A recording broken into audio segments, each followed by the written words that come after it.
All right, hello, my name is Chris Baxter. I'm a UW Extension Specialist based out of the University of Wisconsin-Platteville. And I'm here today in Portage County, Wisconsin. We're going to talk a little bit about how to talk about a soil in a soil pit to farmers or agronomic professionals. These are great tools for explaining how soils behave differently agronomically. We're in a part of the state that has very sandy soils today, talking about some of the unique aspects of sandy soils. We're in on the edge of a field right now. Even though you see grass here, we're very close to areas that are under annual crop production. They grow corn, potatoes, other vegetables in this area as well. And if you could see out into the field, you'd see irrigation systems. One way to identify sandy soils as you're moving across the landscape is to look for irrigation systems in the field.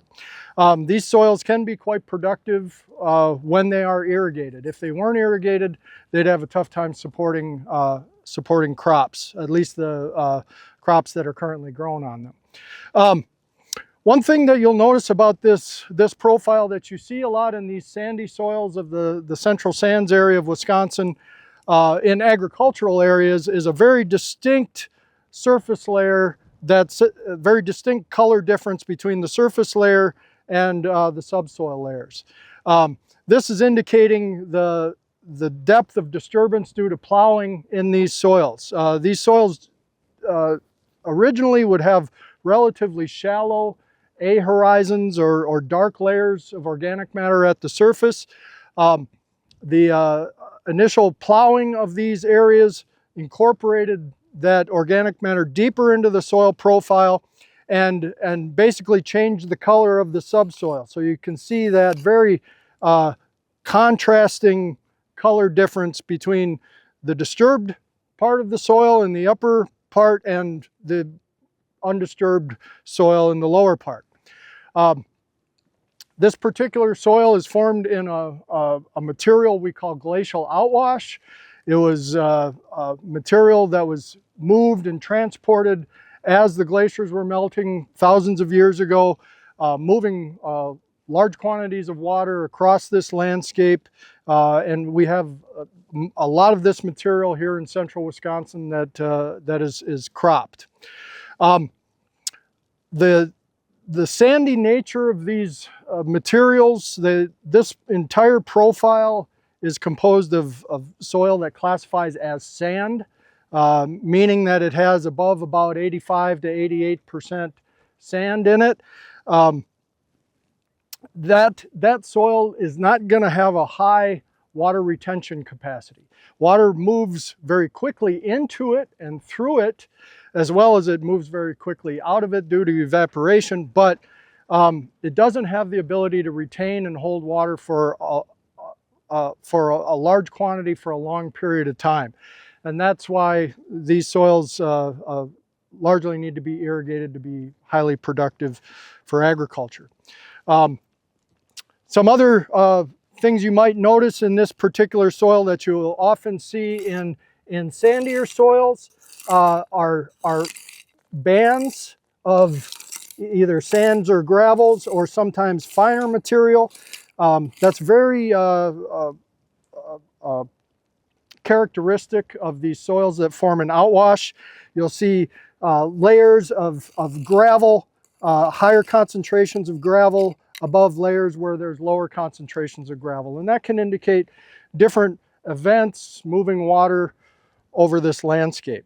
A farmer cropping this soil would be very aware of the limitations as far as water content goes. Also in these soils, a lot of times they'll have a fair amount of rocks at the surface that they'll have to deal with from a cleaning up their field standpoint or managing their implements that are driving across them. The main limitation of these soils is primarily going to be water. So that's going to be their primary concern. So farmers working these types of soils are are farming on these types of soils are probably making some fairly significant investments in irrigation equipment. Another management concern with these sandy soils is managing nutrients. Sandy textured soils such as these have a pretty low cation exchange capacity, so they have a low capacity to hold and retain nutrient cations. And they also transmit water very quickly, as I mentioned before, and in that water can be dissolved nutrients such as nitrogen and to a lesser extent phosphorus. Nutrient management on these soils is certainly a concern for farmers on them. You want to make sure that you're not exceeding the recommended fertilization rates on these particular soils because they are highly susceptible to leaching losses. And so keep it, and also that's another point of concern about managing irrigation in these sites, because if you're over applying irrigation, that can move these nutrients relatively quickly out of the rooting zone of these soils, deeper into the profile where the plants really aren't accessing it with their roots. You can also get fairly quick transport of nutrients in manure through these profiles as well. And so again, that's another concern with our sandy soils. How about erosion? Erosion, well, you can see the topography of this landscape is pretty flat. So erosion is a lower concern on some of these soils, say, compared to the silty soils in the driftless region of Wisconsin, where it's much hillier. Because the sands are heavier particles than silts, they don't move as readily. It takes more energy, more water energy to pick up the sand particles and move them down the landscape. So while I won't say that erosion is no concern on these soils, at least water erosion, it's lesser than on some of our siltier soils.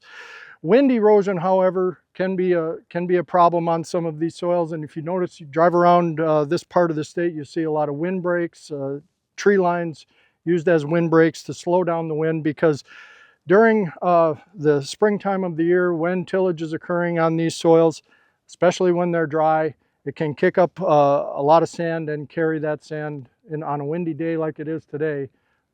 We can get wind erosion occurring in these areas. So keeping them covered with cover crops can help that.